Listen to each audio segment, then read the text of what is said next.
Hello বন্ধুরা, আশা করি আপনারা সবাই ভালো আছেন। আমিও ভালো আছি। আজ প্রয়াগরাজ যাবার উদ্দেশ্যে আমরা বেরিয়ে পড়েছি কুম্ভ স্নান। আমরা ধানবাদ স্টেশনে চেপে বসার জায়গা পাইনি, তাই ভালো ভিডিও বানাতে পারিনি। এখানে বেনারস পৌঁছে গেলাম। বেনারস থেকে গঙ্গার ঘাটে গেলাম। রাতে পৌঁছে রুম নিয়েছিলাম। গঙ্গার ঘাটে স্নানের জন্য গেলাম। আমরা সবাই স্নান করিনি, আমার বর করেছিল। ওই যে আমরা দাঁড়িয়ে আছি, স্নান করা হয়ে গেছে। তারপর এত ভিড়ে ফোন বের করা মুশকিল, তাই একটু করলাম। এবার আমরা প্রয়াগরাজের উদ্দেশ্যে আবার ট্রেনে বসে গেছি। প্রচুর ভিড়, বসার জায়গা নেই। আমরা দাঁড়িয়ে আছি, এই যে প্রচুর ভিড়ে যোশী স্টেশনের উদ্দেশ্যে বেরিয়ে গেলাম।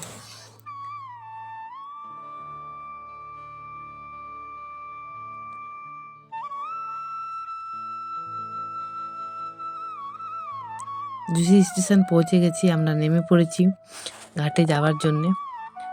এখান থেকে প্রচুর হেঁটেছি আমরা, মনে হয় 15 কিলোমিটার না 20 কিলোমিটার হবে, জানি না। এত থকে গেছি, ফোন বের করতে ইচ্ছা করছে না, ভিডিও বানাতেও ইচ্ছে করছে না। ওই একটু একটু করেছি। ট্রেনে প্রচুর ভিড়, কিন্তু আগে যে ভিড়টা ছিল ঘাটে সেরকম ভিড় ছিল না, কিন্তু মোটামুটি ভিড় ছিল। কিন্তু বসার জায়গাও পাইনি। আবার 2-3টে স্টেশন পার হয়ে তখন একটু একটু বসতে পেরেছি, এরকম আর কি। এই যে হাঁটতে শুরু করলাম স্টেশন থেকে, এখান থেকে আমরা মোটামুটি 18 কিলোমিটার হেঁটেছি। এবার ঘাটে চলুন, তারপর বলছি।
স্টেশন থেকে বেরোতে বেরোতে আমরা এখানে অনেকটা হেঁটে পরে দোকান ছিল। সেখানে দোকানে আমরা একটু বসে রেস্ট নিলাম, পকোড়ি খেলাম, মুড়ি খেলাম। অনেকক্ষণ বসার পর একটু রেস্ট নিয়ে তারপর হাঁটলাম।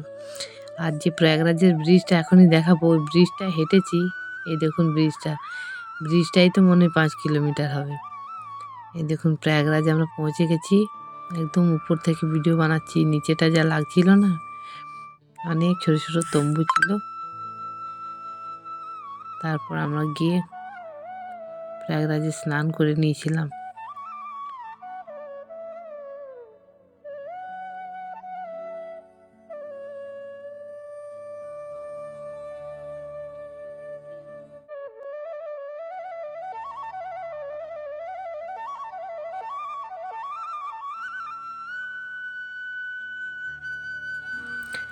আগের তুলনায় সেরকম ভিড় ছিল না, মোটামুটি ভিড় ছিল।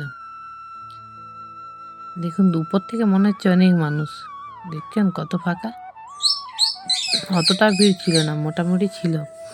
আর এর আগে যে একটা হয়েছিল ধাক্কাধাক্কি, সেই ওরকম ভিড় ছিল না। দেখুন ঘাটে আমরা চলে এসেছি।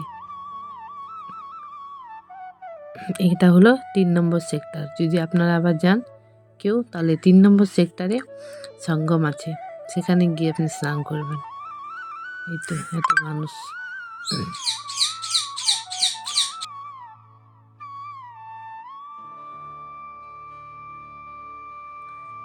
এটা তারপরের দিন ভোরবেলা, কিন্তু ওখানে আমরা অনেক থকে গেছিলাম বলে রুম নিয়েছিলাম। তারপর দিন ভোর 5টার সময় বেরিয়েছিলাম। এখানে দেখুন রুদ্রাক্ষী দিয়ে অনেক শিব ঠাকুর করেছিল। আর সকালবেলা আবার গঙ্গা স্নানের জন্য ঘাটে এসেছি। এটা কিন্তু আর 3 নম্বর সেক্টর নয়, কারণ ওখানে অনেক পুলিশ ছিল, ওদিকে যেতেই দিল না। এটা হলো 17 নম্বর সেক্টর। এখানে স্নান হয়ে গেছে, আমরা রেডি আবার চলার উদ্দেশ্যে। 17 নম্বর সেক্টরে এই গঙ্গার ওই পারে যেতে হবে। পুল বানিয়েছে 20টা। এই পুলগুলোকে বলছে পিপা পুল। তো এই পুল দিয়ে আমরা হেঁটে হেঁটে এখন যাচ্ছি। যখন হাঁটতে হাঁটতে অনেকটা এগিয়ে গেলাম, তখন ওখানে দেখলাম যত বৃন্দাবনের মহারাজ এখানে এসেছে। এত ভালো লাগছিল, মনে হচ্ছিল যে আগে কেন এই 17 নম্বর সেক্টরে গেলাম না। আমি তো কাল থেকে প্রচুর অনেকটাই আমরা ঘুরেছি, সবটা ভিডিও করা হয়নি, কিন্তু সব থেকে ভালো লেগেছে আমার এই 17 নম্বর সেক্টর। কারণ আমার ফেভারেট শ্রী দেবকীনন্দন ঠাকুরজি, অনিরুদ্ধ আচার্য, আরও অনেক বড় বড় বক্তা ছিলেন। ওনাদের প্যান্ডেলগুলো দেখে আমার ভীষণ খুশি লাগলো। যদি আমরা আগের দিন থেকে এখানে বুঝতে পারতাম না, তাহলে 17 নম্বর সেক্টরেই ওদিকে গিয়ে আমরা রাতে রুম টুম নিতাম, কিন্তু বুঝতে পারিনি। এত বড় জায়গার মধ্যে খুঁজে বের করাই মুশকিল, কিন্তু গোবিন্দর কৃপায় প্যান্ডেলটা খুঁজে পেলাম। কিন্তু আমাদের ট্রেন ছিল বলে আমরা দাঁড়াতে পারিনি, চলতে চলতেই যা দেখার দেখেছি। তারপর আবার জুসি স্টেশনে গিয়ে ট্রেন ধরবো, তাই হাঁটছি আমরা।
এই যে আমরা 17 নম্বর সেক্টরে চলছি এখন।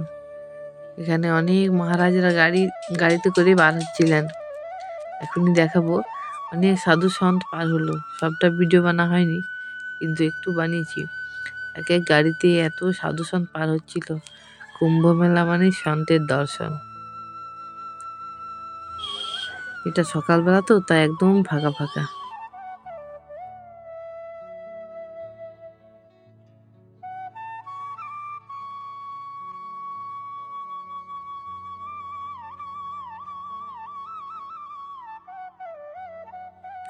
আমরা গুগল দেখে দেখে হাঁটছিলাম, কিন্তু সত্যি কথা বলতে গেলে সবসময় গুগল কাজ করে না। এই যে রাস্তাটা দিয়ে হাঁটছিলাম গুগল দেখে দেখে এমন জায়গায় পৌঁছে গেছিলাম, মানে কি বলবো, ওখান থেকে আর যাবার কোনো রাস্তা ছিল না। মানে অনেক বাথরুম, ওখানে রাস্তা নেই, এরকম জায়গায় গুগল ম্যাপে পৌঁছে গেছিলাম। আবার ওখান থেকে আমরা ব্যাক করে গেলাম। এই দেখুন সন্তের গাড়ি পার হচ্ছে। সেই জন্য আপনারা কিন্তু গুগল ম্যাপ দেখলে অনেক সাবধানে দেখবেন। গুগল সবসময় ঠিক বলে না। গুগল ম্যাপে আমরা অনেক ভুল রাস্তায় চলে গেছিলাম, তার জন্য আমাদের হাঁটাটা অনেক বেশি হয়ে গেছে।